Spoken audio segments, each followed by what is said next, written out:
And good evening and welcome to Red Card. I'm your host, Anthony Totera. Once again, we welcome you worldwide. And we thank you so much for making time out of your busy schedule to join us right here on nextsportstar.com, as you've done for almost 7 years. You heard me right, almost 7.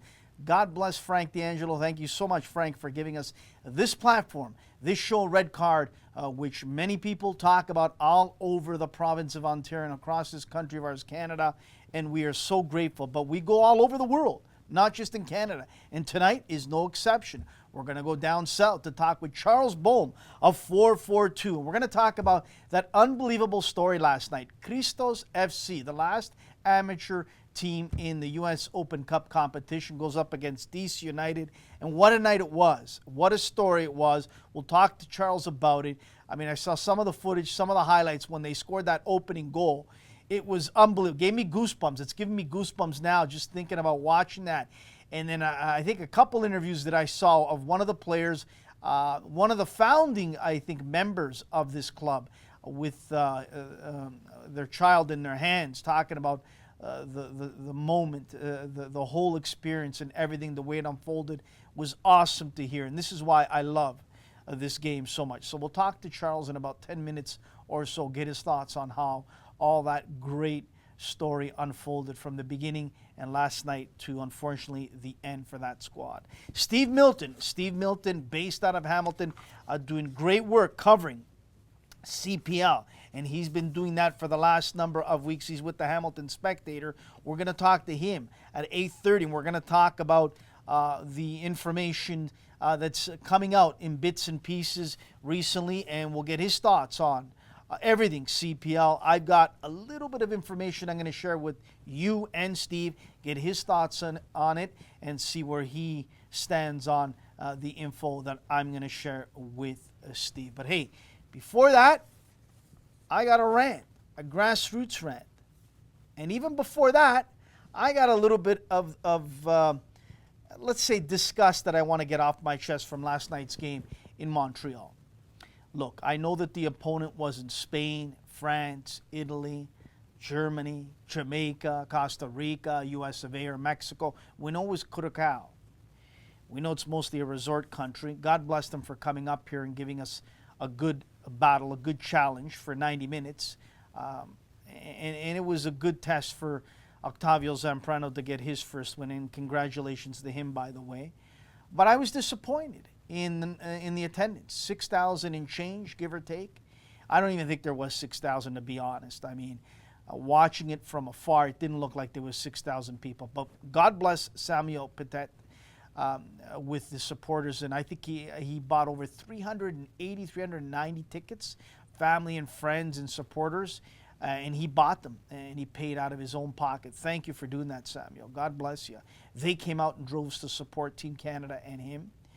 A lot of people from Ontario, the GTA, went to watch this game. A lot of media people from this area as well. Thanks to them for covering this game and this team.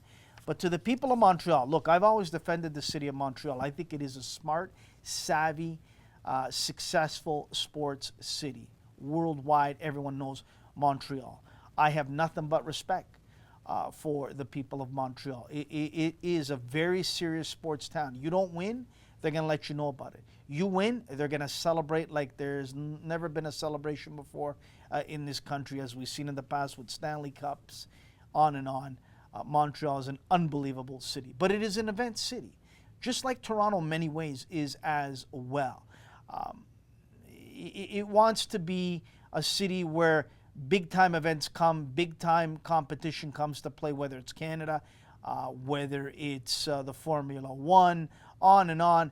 That's what Montreal is. And you know, I'm not going to go at Montreal too hard because I understand the opponent wasn't, you know, that premier opponent or even middle-tier opponent to go and cheer and support Team Canada for.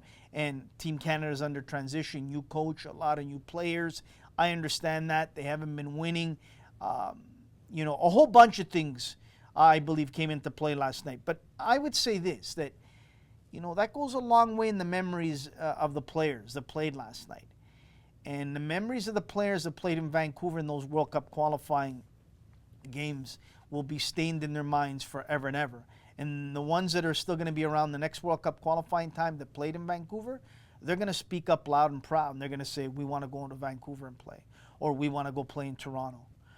And that's the danger and the fear I have for Montreal, that maybe Canada and its players don't want to come back there. And if Montreal wants to be into the discussion, if Canada gets the World Cup shared with US of A and Mexico, then they really need to step up to the plate. The next time the men's team comes, they really need to show their support and show it big time. If not, then you know what, Montreal? Sorry. With all due respect, then you need to take a back seat, and we're going to start giving opportunities to London, Saskatoon, Winnipeg, Hamilton, Halifax, Langley, BC. There's plenty of cities that will line up to watch the men play. And so Edmonton, Ottawa, and so Montreal, I tell you, you got one more chance to really impress. And if not, then I feel for some of those real, true supporters in that city that they want to watch Canada play. They might have to travel. So, moving on, let's talk about some grassroots. I've got something that I want to get off my chest. I was talking with a coach in Italy via text and on the phone the last number of days, and we were discussing the market, the transfer market. We were talking all sorts of different things, and then we started to talk about Canada, and we started to talk about Italy and the youth and how it's structured and all sorts of things there. And he mentioned to me, and he said, Anthony, we keep standings, we keep scores here. It is important for the kids to understand the standings and the scores. I agreed with him. I said, you know what? I agree. And many countries all over the world keep standings and scores. Italy does it, and they do it, and they've been doing it for the longest time. The other thing we were talking about was, I said to him, my family comes from the south of Italy, Calabria, and he's positioned in the middle of Italy. And I asked him a simple question. I said to him, if a team from the south of Italy wants to travel to the middle part of Italy, or even the north, to play in a tournament, in a friendly, in 2 or 3 days, a couple friendlies, are they allowed to? He says, of course. Why would you ask that, Anthony? I said, well, I just making sure, because I want to get all the information, in my mind. And he was saying, of course, they can travel anywhere in Italy to play any club, any academy that they want. From the bottom of the boot to the top of the boot in Italy, they can travel as they wish. Obviously, he says, they have to make sure that they've got everything in order, papers, information, on and on, registration, all this stuff. And I said, of course, that makes sense, insurance. But he said to me, they can travel from the bottom of the boot to the top. So I said, that's fantastic. That's important. I believe in that as well. I believe in that wholeheartedly. The next thing is this we were talking about, is about parents and cheering on the sidelines.